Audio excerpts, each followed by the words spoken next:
Hello, I'm Sunny Williams. I'm up here on the International Space Station. So this is Node 2. This is a really cool module.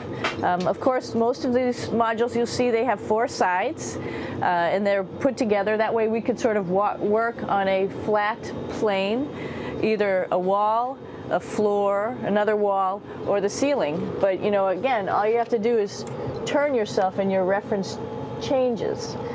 The reason I'm bringing that up is because this is where 4 out of 6 of us sleep. And so people always ask about sleeping in space. Do you lie down? Are you in a bed?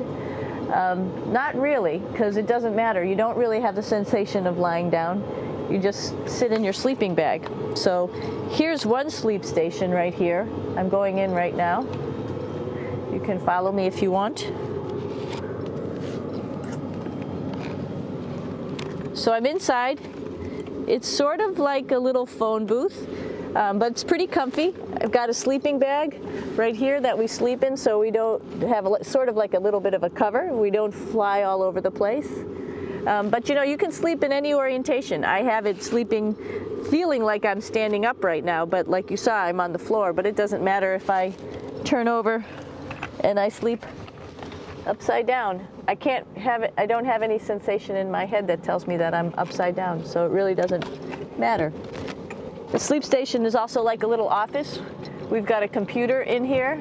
As you can see, we've got a couple little toys. I've got some books. I've got some clothes and other things that make it sort of like home. I'm coming out. And just for reference, that's one sleep station. This one's another. Right here. There's one on the ceiling, if you want to call it. Right here. And then there's a 4th on the other wall over here. So all of us sleep in a little bit of a circle. All right, come on back. There's more to show you.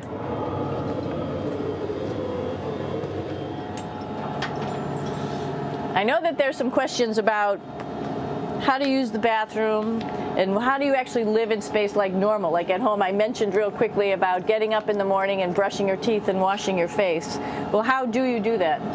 Well, here is the bathroom essentially. You get up in the morning and we have a little kit and it has all the essential things that you need, like your toothbrush and toothpaste and brush. See how much better the brush makes my hair look? I'm just joking. It still stands up straight. It doesn't matter where you are. It's always going to stand up straight while you're up in space. A lot of people ask about toothbrush and toothpaste. So, luckily enough, toothpaste, you can do it upside right this way, is sticky, and so it sticks to your toothbrush. No problem. Another cool thing is that water sticks to your toothbrush too. If you can see it, I'll have some water come out. The water is pretty neat up in space.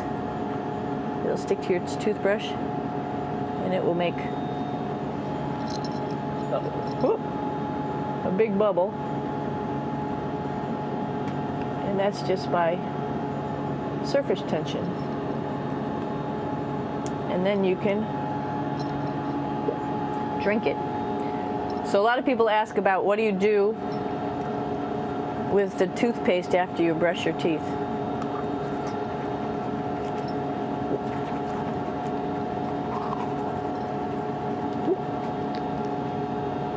Two options. Swallow it, and it's sort of like mouthwash, but it tastes a little gross. Or you can just spit it out in a paper towel, and then you don't have to worry about it. Swallowing thing I wouldn't recommend at home. I'm only up here for 4 months, so it's not that bad.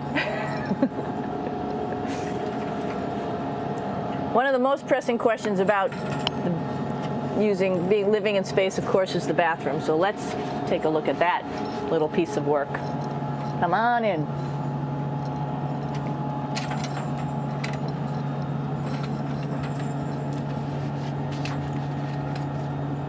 Here we are at the throne. This is awesome. You might see the little You might have noticed the little moon on the outside. This is our orbital outhouse right here.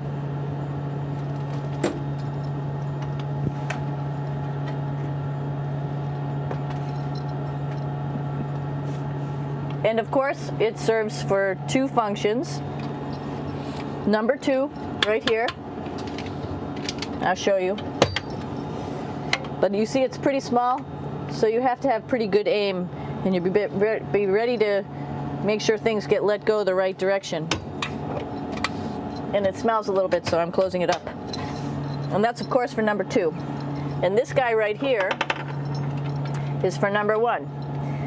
So there's sort of two slightly separate functions, but you can do a little, essentially both, by hanging on right here and doing number one and number two. I might add it's color coded, so you really don't get it mixed up, which is nice. This is yellows for number one. And also there's a selection of paper. People always ask about toilet paper. What do you do with toilet paper? What kind of toilet paper do you have? We have gloves, just because sometimes it does get messy. We have some Russian wipes, which are a little bit coarse if you like the coarse type of toilet paper. We have some nice tissues, which are nice and soft if you like soft toilet paper. We have Huggies, just for any cleanup. You know, we were all babies once, and this sort of helps.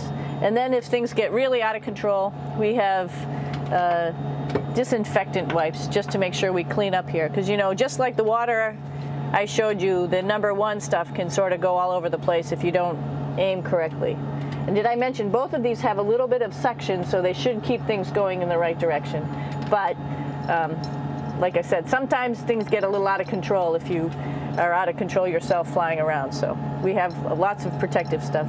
And of course, you do have your privacy. There's a little door, so other people know that you're in there. Here's a pretty cool place. This is sort of like in your house where everybody meets in the morning. After you wash your face, brush your teeth, you want to find something for breakfast. And this is our kitchen. You might notice there's all sorts of foods here. It's like opening the refrigerator. You got all your different stuff that you want to have: drinks, meats, eggs, vegetables, cereals, bread, snacks. And that's a good place. That's where you find all the candy. Side dishes, and then some little power bars just in case. So we have all this type of food. Some of it is dehydrated, and so we have to hydrate it, fill it up with water. Some of it is all ready made, and then all we have to do is heat it up. So something like this, I'm pulling out barbecued beef brisket. Pretty yummy. Not only is this food made in the US, but we also have food here from Japan. We've got Russian food. As you can see, all these red containers are filled with food that's from Russia. And then we get some of our specialty stuff, some things that we like, some of our favorite stuff that your family can send up. In fact, I like fluffernutters, and so I got sent up some fluff so I could make my fluffernutter with peanut butter. So you have a lot of food up here, no problems. Now, I'm going to say where we are. So right now, we're in the Japanese laboratory. It's one laboratory out of many here on the International Space Station. It's actually on the left-hand side. If I was International Space Station and I was flying through space like this, my left hand would be where the Japanese laboratory is.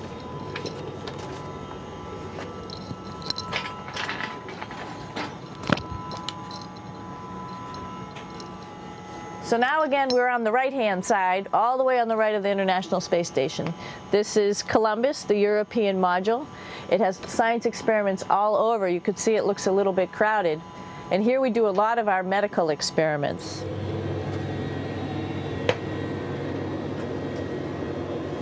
Here we are in the U.S. laboratory. Again, this is a laboratory with science experiments on all of the walls here, all sorts of stuff that we do. And one of the things we also do is we exercise. We have some exercise equipment on board the space station. We need to do that because we lose bone density and muscle mass while we're up here, and that's a result of not having to fight against gravity. So how we keep ourselves in shape are with a bike, a treadmill, and a weightlifting machine. This is the bike. You notice the clip pedals? So all you need to do is actually clip your feet in, and then you can start pedaling. You don't need a seat because you don't sit down. Actually, I haven't sat down for 6 months now, so you don't need any type of seat. Just make sure you're held in with your pedals. You probably see that the bike bounces around a little bit.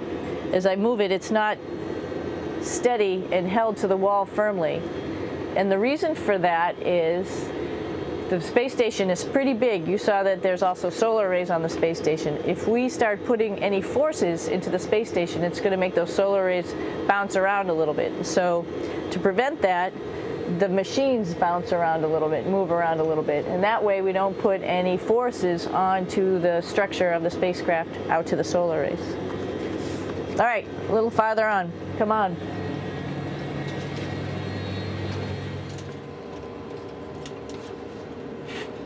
I'm here with my two buddies in the airlock.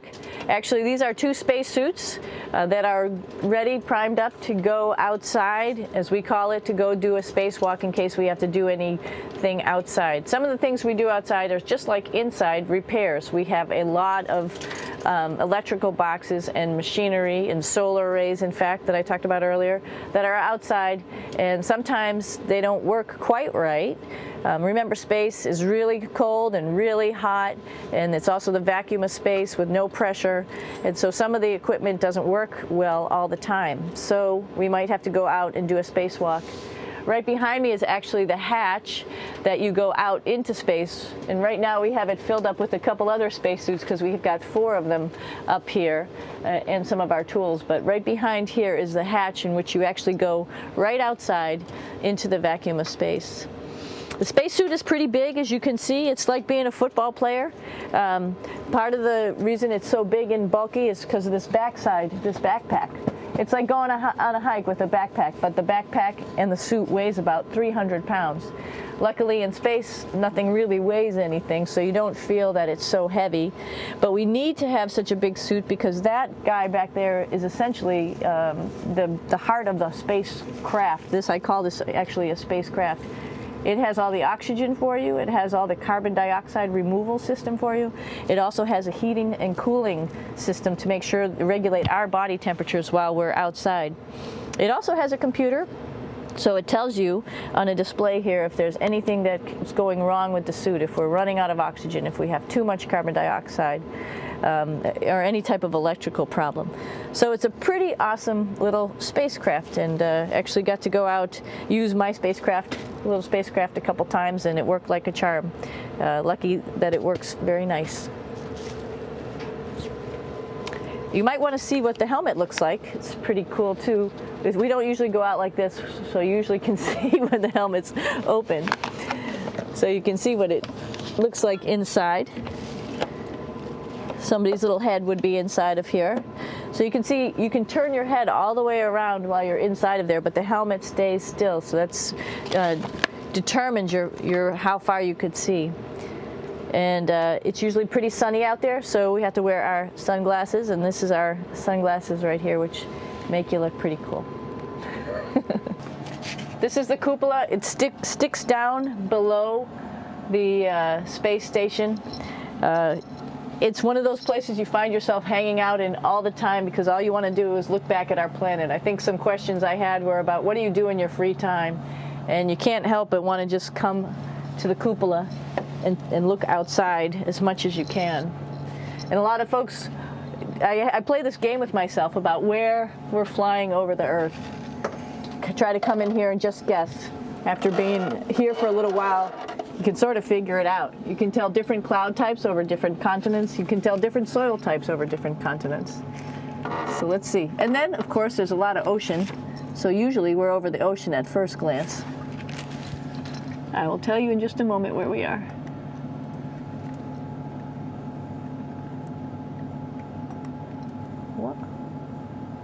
There we go. So right now we are right over Africa. It's a little bit cloudy, as you can tell. So we're right over the continent of Africa. Hey, what's that? I think that's a Soyuz spacecraft. That's the spacecraft that's taken us home to planet Earth today. Oh my gosh. We might have to go take a look at that. That's pretty cool. It's a little bit smaller than the rest of the spacecraft, the space station, so you'll see if we go there, it'll be a little bit more crammed. But we're going, you can look all the way back to the back of the spacecraft, which is where the Russian segment is, and then you could look all the way forward to the front of the spacecraft, where the Japanese laboratory, the European laboratory, and the American laboratory are, and then back to the solar arrays where we started this morning when we were looking out the Japanese window.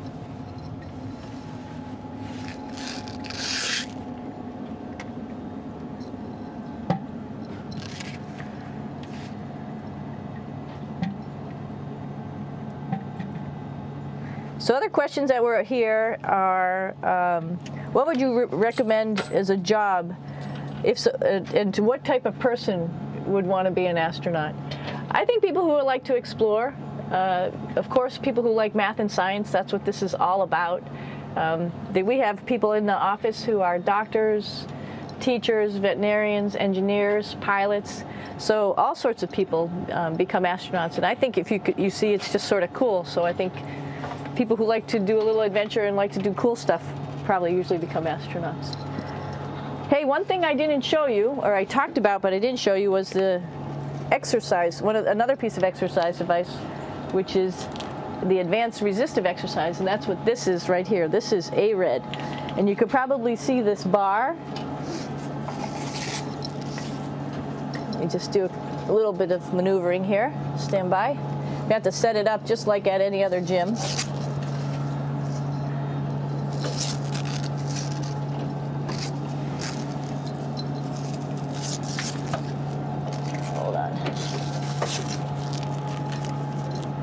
Show you how this works.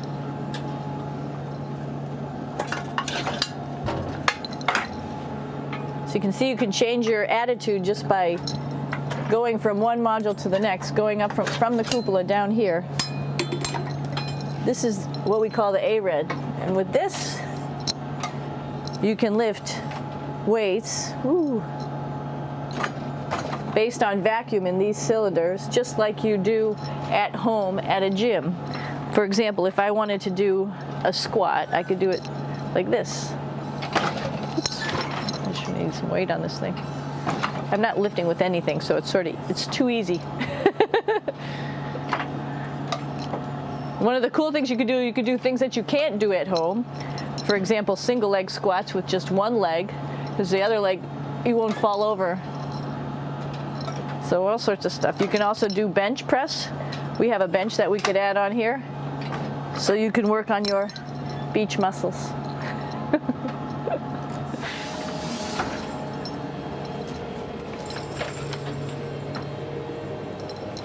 Hey, Aki, what are you doing down there? Crashing things. This is one of the cool things about space, too. It sort of looks like there's a big old hole here, but you don't even think twice about it. You can just jump over the hole, or if you want, you can go jump into the hole. I'm coming down. Woo!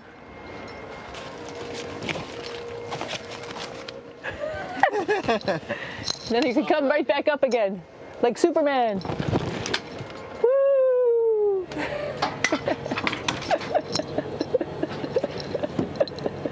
We're lucky we have a really cool big space station that you can fly around in. That's actually called the PMM. You might have saw it out the window. It's a big silver canister. What's really great about that is it's essentially our closet in our pantry, or whatever you want to call it. We have extra food down there, we have extra clothes, we actually throw the trash out down there. So it's nice and organized, and we have all of our stuff that we need while we're working in all these other modules all stowed in this location down here. And it's a lot of fun to play in. So we're going into the Russian segment. Be ready. You don't need a passport either.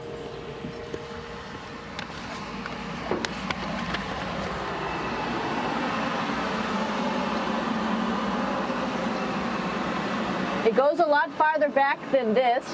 We'll go take a trip and say hello to the boys down there in just a minute. But let's do that first, actually, and then we'll go down to the Soyuz at the very end. This is Yevgeny.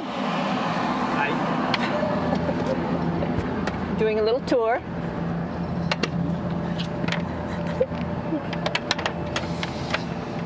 is the FGB, and what's cool about this module, it is actually the very first piece of the space station that came up in 1998.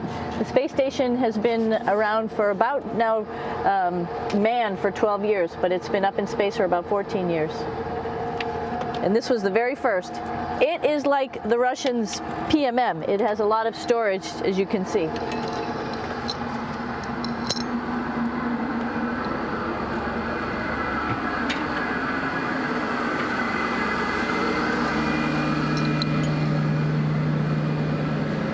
Можно? Снимаем. Чуть-чуть.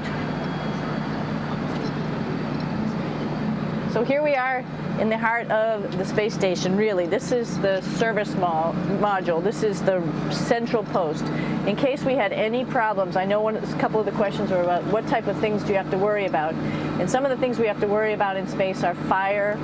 If we had a fire, if we had a depressurization, like we were hit by a micrometeorite and it made a hole, or if we had some type of toxic atmosphere. We use ammonia for our radiator, so there is a possibility that ammonia could come into the vehicle, and then it would be bad for all of us. If we have any of those problems, we come right here, which we call the central post. It is the main heart of the space station. It was also the first computers that came up here that ran the space station. And so behind this wall right here are these main computers. So we gather here as a group of 3 or 6 and then figure out how we're going to either fight the fire, patch the hole, or solve the toxic spill. And what's cool about this module, of course, it's the central post. It also has great windows right down toward Earth. It has controls to fly in visiting spacecraft if they need some assistance right here. It has Russian computers as well as American computers to help us control anything we need to on the space station. It's a couple of our crewmates back there, Oleg Novinsky on the right and Yuri Malenchenko on the left. And there's also a second bathroom here, which is really cool because 6 of us going to one bathroom is really tough. And so there's one bathroom here and one bathroom on the other side where I showed you. And you can probably see on the wall behind Oleg and Yuri some of the heroes of the space program. Sergei Korolev, who was a chief designer of putting men into space, and of course on the right-hand side, Yuri Gagarin, the first man to go into space. So just reminds us of our roots. Yuri, what are you doing? Что делать? Making coffee. Oh. Black coffee. Yeah. Looks good. Okay. Спасибо. We're going to check out our Soyuz real quick. Make sure it's ready to go. All right, back to the Soyuz.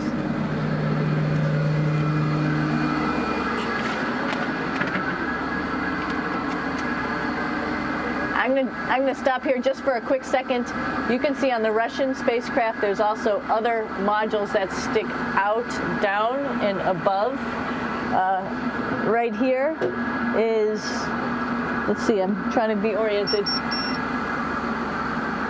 That's a place where we do spacewalks from for the Russian side. There's Russian spacesuits in here, and also a visiting vehicle which brought fruits and vegetables and becomes a trash container when we undock.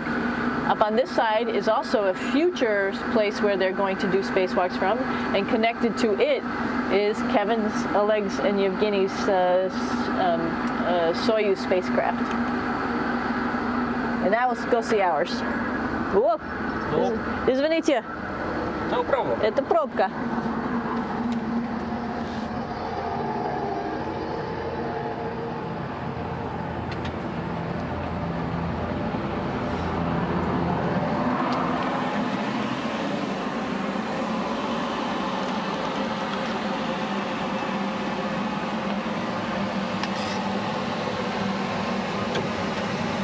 Coming down.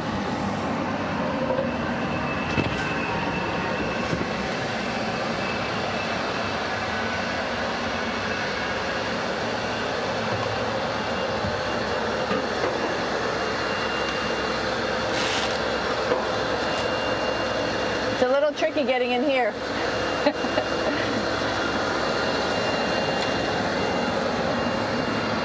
This is the docking probe right here, this big thing. This helps us connect to the spacecraft. This probe actually sticks into this cone, and that's how the spacecraft, our Soyuz, becomes connected to the ISS initially.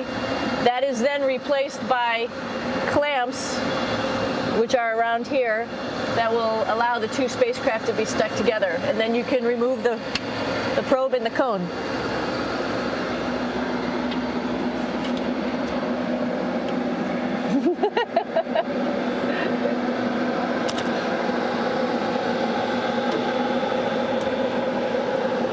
You okay? All right, so here we are in the Soyuz. This is what we call the BEO, the living compartment, Bytovoy Otsek in Russian. It also has a little bathroom. It's not as good as the other bathrooms, so we try not to use it too much. It has drinking water in it if we need something to drink. And then, of course, it's filled up with a lot of cargo for us. Bringing up and also bringing back down. It has a second purpose when it comes back to Earth. It serves as a garbage container. During the descent, we'll get rid of this area right here, and everything that's in it will just burn up as it's coming into the atmosphere, so that way we can get rid of a little bit of trash. But the main area where we were on launch and where we're going to be on descent is down here, because we're not part of the trash. So we're in a safe place. So we're in the descent module, SA. It's a little small, but you can get in.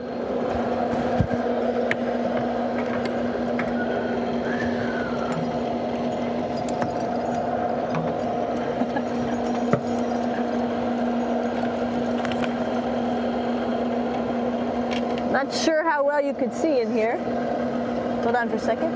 I'm going to turn it up this way, just so you could see the hatch and you could see Kevin. It's a little bit small, but we'll come in and show you around.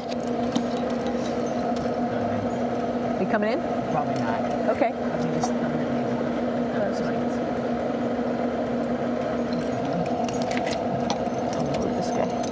Got to move a couple things. We were just starting to get ready. We're preparing a couple days ago for our ride home. It's a little bit squishy, but everybody asks, how do you sit in the Soyuz? And you sort of sit in your seat like this. The seat is molded to your body, and so you can just sort of squish in here and be pretty relaxed. Everybody has a handmade seat for them. And then, of course, there's a control panel, and that's where we do most of our actions and work right here. There's hand controllers which you can fly the vehicle with, and there's a stick right here primarily used for communications when we're trying to talk to the ground. So 3 of us fit in here. Like I said, it's a little squishy, but somehow it seems like we all managed to get in here and fit pretty well, and it's a pretty safe ride home. You're probably wondering, what's all this junk behind us? Well, it's all of our parachute, first of all, and then it's all of our survival gear, just in case we end up landing in some strange place on the planet and nobody's there to rescue us right away. We have all sorts of survival gear with us, keeping us safe in here. So they've pretty much thought of everything. And we'll be home on the planet within the next 12 hours. Pretty shocking.